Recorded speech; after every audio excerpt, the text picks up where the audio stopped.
1,000 करोड़ से भी ज्यादा पैसे को कुर्क कर लिया है, जब्त कर लिया है।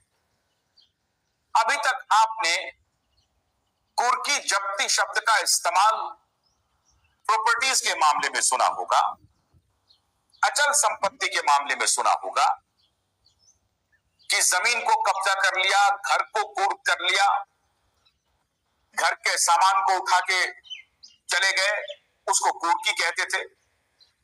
तो कुर्की और जब्ती अभी तक जो आपने सुना होगा वो जमीनों की थी जब्ती, घर की कुर्की थी। लेकिन पहली बार आपको यह सुनने में मिल रहा है कि पैसे की कुर्की हो गई। इसके पहले भी पैसे की कुर्की होती रही है, जब्त किए जाते रहे हैं बैंक अकाउंट, लेकिन बैंक अकाउंट जब्त करना नहीं है, उनको सीज करना नहीं है। उस अकाउंट में जो पैसे हैं उसका निकासी पर रोक नहीं है, बल्कि उस अकाउंट से पैसे निकल करके सरकारी खजाने में आ गया है।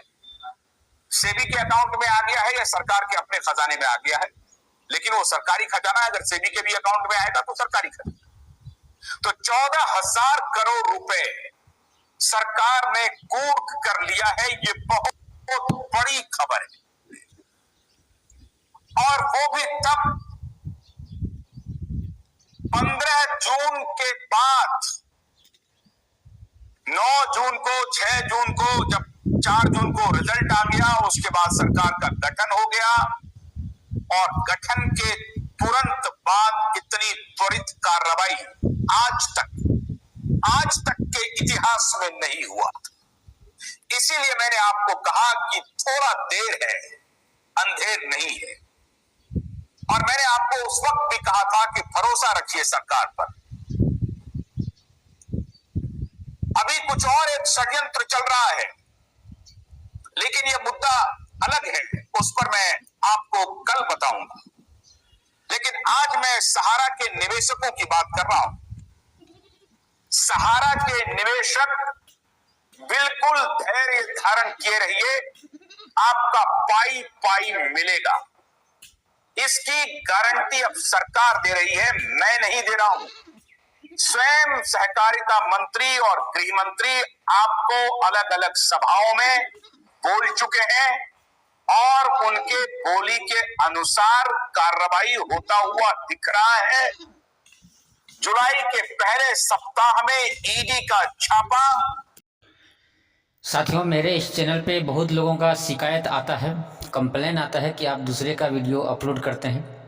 तो मैं आपको क्लियर कर दूं इस वीडियो के माध्यम से कि मैं कोई बड़ा सेलिब्रिटी नहीं हूं, ना ही कोई बड़ा नेता लीडर हूं। मेरा ऐसा कोई पहचान बना हुआ नहीं है सोशल मीडिया पे कि हमारा बात को लोग विश्वास करें। आप मेरे जितने सब्सक्राइबर हैं, व्यूवर हैं, मैं कोई बड़ा आदमी हूँ नहीं कि मेरा बात पे विश्वास करें, क्योंकि बड़ा आदमी जो है, बड़े नेता लीडर हैं, उस पर तो विश्वास करना आजकल संभव नहीं है, तो हम पे विश्वास कैसे करेगा। इसलिए प्रूफ के तौर पर मैं कुछ वीडियो क्लिप, कुछ ऑडियो क्लिप दूसरे का मैं इसमें अटैच करता रहता हूँ। देखिए, मैं चाहता हूँ कि जो भी जानकारी दूँ, जो भी अपडेट मैं दूँ इस चैनल के माध्यम से, वो जानकारी आप तक पहुँचे और जानकारी सही जानकारी हो।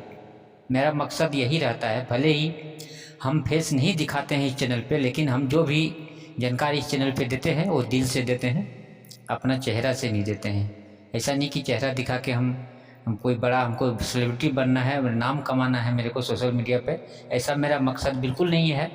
हम सहारा के एक पीड़ित निवेशक हैं, और जमाकर्ता और अभिकर्ता दोनों ही। सहारा के मतलब बताया था कई वीडियो में, पिछले कुछ दिनों पहले मैंने कई वीडियो में ये चीज़ बता चुका हूँ कि सहारा का एक पीड़ित निवेशक हूँ मैं। सहारा में लगभग 12-13 साल कंटिन्यू काम किया हूँ, और सहारा में एजेंट में काम किया हूँ। और बिहार ही नहीं, मैं ऐसे बिहार से हूँ, कई वीडियो में बताया हूँ कि बिहार से हूँ, लेकिन बिहार ही नहीं, झारखंड और उड़ीसा में भी सहारा इंडिया के ऑफिस में जाके काम किया हूँ, पैसा जमा करवाया हूँ लोगों का, और ख़ुद का भी पैसा जमा किया हूँ। जिस तरह से मैंने बताया कि उड़ीसा में भी काम किया हूँ, वहाँ पे भी पैसा अपना जमा करवाया हूँ और लोगों का भी जमा करवाया।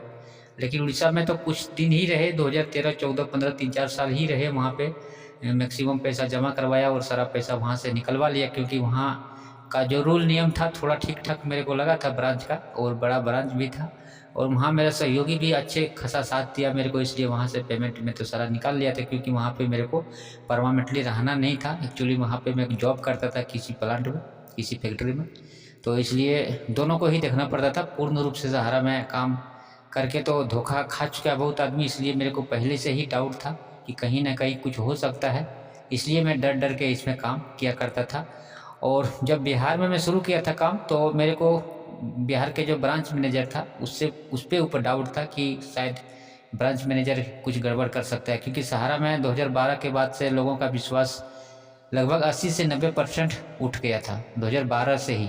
उससे पहले का मेरे को ज़्यादा जानकारी नहीं है, लेकिन 2012 में जब ये घटना घटा सेबी सहारा का मामला जब सामने आया, जब सुब्रत रॉय जेल जाने की नियत आ गया, ऐसा सिचुएशन उसके ऊपर आ गया, तो लोगों का 80 से 90% भरोसा उठ चुका था। लेकिन इसके बावजूद भी लोग इसलिए पैसा जमा किया क्योंकि 2014 में मोदी जी का सरकार, बीजेपी का सरकार आने की संभावना बन गई थी पहले से ही। 2013 में ही लोगों को लगा था कि इस बार बीजेपी की सरकार आएगी, और लोगों को सहारा के सभी निवेशकों को ऐसा लगा कि अगर मोदी जी का सरकार आएगा तो सहारा का जो सिचुएशन है वो बिल्कुल ठीक हो जाएगा। और हम लोग को जो ये प्रॉब्लम है, मतलब कांग्रेस के वजह से सहारा को इतना परेशानी हुआ है, ऐसा सबको लगा था। और बीजेपी जैसे ही आएगा, क्योंकि बीजेपी से पहले से नाता, पुराना नाता राजनाथ सिंह जी से या अटल बिहारी वाजपेयी जी से हो या मोदी जी से हो, सुब्रत रॉय का तालमेल अच्छा था शुरू से ही। तो लोगों का विश्वास था कि जैसे ही बीजेपी का सरकार बनेगी 2014 में, सहारा का सिचुएशन सही हो जाएगा। इसलिए बहुत लोगों ने ये सोचकर सहारा में अपना नौकरी नहीं छोड़ा और सहारा का कंटिन्यू रखा 2012 के बाद भी, और बहुत लोगों ने 2012 में ही सहारा का नौकरी छोड़ दिया था। लेकिन अभी देखिए 2024 में, पिछले 10 साल में पहली बार, 11 साल समझिए, क्योंकि 10 साल तो मोदी जी इसमें रहा ही सरकार में, 11वां साल ये चल रहा है। पहली बार 11 साल में मोदी जी थोड़ा 1% का एक्शन दिख रहा है। मोदी जी, अमित शाह जी का, बीजेपी का 11 साल में पहली बार थोड़ा सा एक्शन दिख रहा है, जो मैं आपको अभी वीडियो क्लिप में सुनाया। तो देखिए क्या होता है। उम्मीद है कि दिसंबर से पहले सबका भुगतान हो जाना चाहिए, इस साल यानी 2024 में ही सबका भुगतान हो जाना चाहिए, ऐसा उम्मीद लगाए हुए हैं।